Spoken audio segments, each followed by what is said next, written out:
Reece's rescue mission for Trinity turned into a nightmare, the warlocks trapping them with illusions of their deepest fears. They escaped, but Trinity remains lost. How did the warlocks know their fears? What did the Guardian's warning, "Beware the mirrored path," mean? They now head to an ancient warlock enclave, hoping for answers. What new traps await them there? Will they find Trinity, or be consumed by their own anxieties? The journey to the eastern cliffs was grueling. They were walking straight into another warlock-infested territory, and this time, Reece was ready, his senses heightened, his resolve steel-clad. Elias was the first to sense the subtle shift in the magical weave. He raised a hand, signaling them to stop, his eyes scanning the treacherous terrain. "We're here," he announced, his voice low and grave. Juniper rolled her shoulders, loosening the tension in her muscles. "So what are we looking for?" she asked, her voice sharp and focused. Elias glanced at Reece, his expression grim. "Anything that tells us where they took her."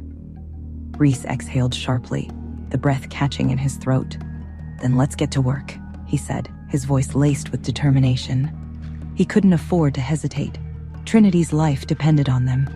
They split into pairs. Vincent and Noah, the pragmatists, tasked with scanning the outer perimeter, searching for any sign of recent activity.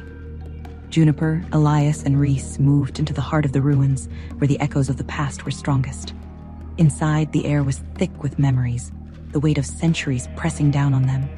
The walls bore old runes, flickering with residual magic, like embers in a dying fire. Elias ran his fingers along the cold stone, whispering an incantation, his voice a low, rhythmic chant. A shimmer of energy pulsed beneath his touch, revealing faint echoes of the past, fragmented images of rituals and dark ceremonies. A voice drifted through the chamber, a whisper, distorted and eerie, like a phantom caught in a breeze. "She was never meant to be found," it hissed, the words echoing through the desolate space. Reece's breath hitched, his heart pounding in his chest. "That's warlock magic, a memory trap," he said, his voice tight. Elias nodded grimly, his eyes dark. "And it means we're close." They wanted to leave a warning. Vincent and Noah, meanwhile, had found the first real clue. A trail of old blood leading away from the ruins, dried and nearly erased by time, a faint stain against the gray stone. But it wasn't human blood. The scent was alien, metallic, and charged with magic. Noah knelt, touching the ground, his fingers tracing the faint trail. "This isn't an animal kill. This was deliberate," he said, his voice grave. Vincent frowned, his brow furrowed in concentration. "A sacrifice?" Noah's jaw tightened, his eyes narrowed. "Or a marking, a way to track someone through magic, a beacon." Vincent's stomach twisted, a cold dread settling within him. "You mean they're tracking her?" Noah exhaled sharply, his expression grim. "Or she's the one being used to track something else, something far worse." Elias froze suddenly, his body rigid as his mind touched the remnants of the magic embedded in the ruins, delving deeper into the psychic imprints. He saw glimpses of twisted forms, of dark rituals and unfathomable power.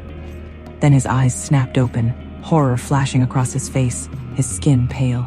"We need to leave, now," he said, his voice urgent. Reece grabbed his arm, his grip firm. "What did you see?" Elias shook his head, his eyes wide with fear. "Not here. We have to move before they realize we've been watching, before they close the trap." Juniper's expression hardened, her daggers gleaming in the dim light. "Who?" Elias swallowed hard, his throat dry. "The ones who took Trinity aren't just warlocks. There's something worse, something cursed." The moment the words left his mouth, the ground trembled beneath them, the ancient stones groaning in protest. The air crackled with malevolent energy, and the warlocks, or whatever they were, found them first. Shadows erupted from the ruins, figures cloaked in darkness moving faster than the eye could track, their forms shifting and blurring like phantoms.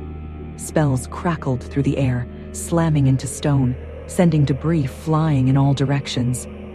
Reece shifted mid-motion, his claws slashing through the nearest attacker, a dark shape that seemed to flicker in and out of existence. But something was wrong. Their magic didn't just attack.